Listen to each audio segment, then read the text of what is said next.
Assalamualaikum warahmatullahi wabarakatuh. Nama saya Monica Karina.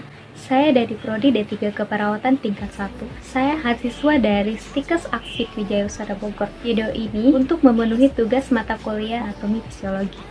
Nah, di sini saya akan menjelaskan tentang sistem saraf. Nah, sistem saraf adalah suatu struktur yang terdiri dari komponen-komponen sel saraf, neuron, dan neuroglia. Nah, yang pertama saya akan menjelaskan tentang neuron. Nah, neuron adalah sistem yang mengatur dengan mengendalikan semua aktivitas yang fungsinya sendiri yaitu untuk mengirim sinyal. Berikutnya saya akan menjelaskan tentang struktur dari neuron. Nah, struktur neuron sendiri terdiri dari dendrit, badan sel, akson, sel Schwann, selubung mielin, nodul ranvier, dan terminal akson.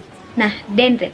Yang pertama saya akan menjelaskan tentang dendrit. Nah, dendrit ini untuk menerima stimulus yang merangsang neuron untuk mengirimkan sinyal. Selanjutnya ada badan sel. Badan sel ini sendiri terdiri dari nukleus dan organel-organel sel lainnya. Nah, selanjutnya ada akson. Nah, akson yaitu untuk meneruskan rangsangan atau mengantar impuls ke sel-sel lainnya. Selanjutnya sel Schwann. Nah, sel Schwann ini merupakan yang mengelilingi selubung mielin. Fungsinya yaitu untuk mempercepat jalannya impuls. Selanjutnya ada selubung mielin. Nah, selubung mielin ini merupakan selaput pembungkus akson. Fungsinya yaitu untuk melindungi sel saraf dari kerusakan. Nah, selanjutnya ada nodul ranvier. Nah, nodul ranvier ini merupakan bagian antar selubung mielin yang fungsinya yaitu sebagai loncatan impuls saraf agar sampai lebih cepat ke tujuan. Nah, yang terakhir ada terminal akson. Nah, terminal akson ini merupakan tempat bertemunya sel saraf dengan sel-sel lainnya. Nah, selanjutnya saya akan menjelaskan tipe-tipe neuron berdasarkan fungsinya. Yang pertama yaitu neuron motorik.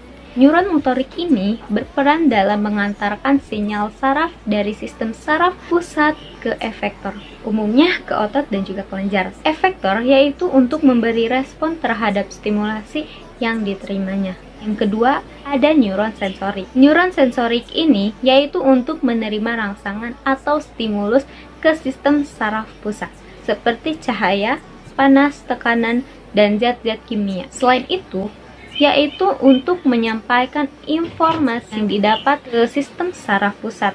Selanjutnya ada neuron intermediate. Nah, neuron intermediate ini berperan dalam membawa impuls saraf di antara bagian-bagian sistem saraf pusat. Selanjutnya, saya akan menjelaskan bentuk neuron. Nah, bentuk neuron terbagi menjadi 4. Yang pertama ada bipolar, yang kedua ada multipolar, yang ketiga ada unipolar, yang keempat ada anaksonik. Nah, yang pertama ada bipolar. Nah, bipolar ini terdiri dari satu akson dan satu dendrit. Yang kedua ada multipolar. Multipolar ini terdiri dari satu akson dan banyak dendrit. Yang ketiga ada unipolar. Nah, unipolar ini memiliki satu akson yang bercabang. Yang terakhir ada anaksonik. Nah, anaksonik ini terdiri dari banyak dendrit tapi tidak memiliki akson. Selanjutnya, saya akan menjelaskan neuroglia.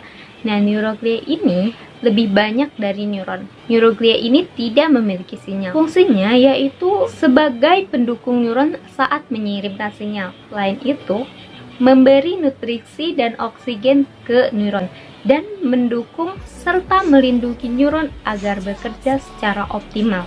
Nah, neuron dan neuroglia sendiri membentuk sistem saraf yang terdiri dari dua bagian utama yaitu sistem saraf pusat dan sistem saraf tepi. Yang pertama saya akan menjelaskan tentang sistem saraf pusat. Nah, sistem saraf pusat adalah sistem saraf yang mengkoordinasi kegiatan dari semua bagian di tubuh. Lokasinya yaitu terletak di bagian tengah tubuh. Terdiri dari otak dan tulang sumsum belakang. Otak terdiri dari 100 miliar neuron dan sumsum tulang belakang terdiri dari 100 juta neuron. Sumsum tulang belakang dilindungi oleh tulang-tulang yang ada di tengah. Nah, selanjutnya ada cranial bone. Nah, cranial bone ini merupakan tulang yang melindungi si otaknya ini. Foramen yaitu lubang. Nah, ada foramen magnum. Nah, foramen magnum ini merupakan lubang yang besar. Selanjutnya ada sistem saraf tepi. Nah, sistem saraf tepi terdapat di seluruh bagian tubuh, ujung-ujung tubuh kecuali otak dan sumsum tulang belakang. Sistem saraf hati sendiri yaitu ada nervus. Nah, nervus ini merupakan yang tersusun ratusan sampai ribuan akson. Nervus sendiri ada dua. Yang pertama ada nervus cranialis dan nervus spinalis. Nervus cranialis ini berasal dari otak lalu menyebar ke ujung-ujung. Dan yang kedua ada nervus spinalis. Nah, nervus spinalis ini yaitu menyebar ke ujung-ujung tubuh. Nah, cukup sekian penjelasan tentang sistem saraf dari saya. Wabillahi taufiq wal hidayah. Wassalamualaikum warahmatullahi wabarakatuh.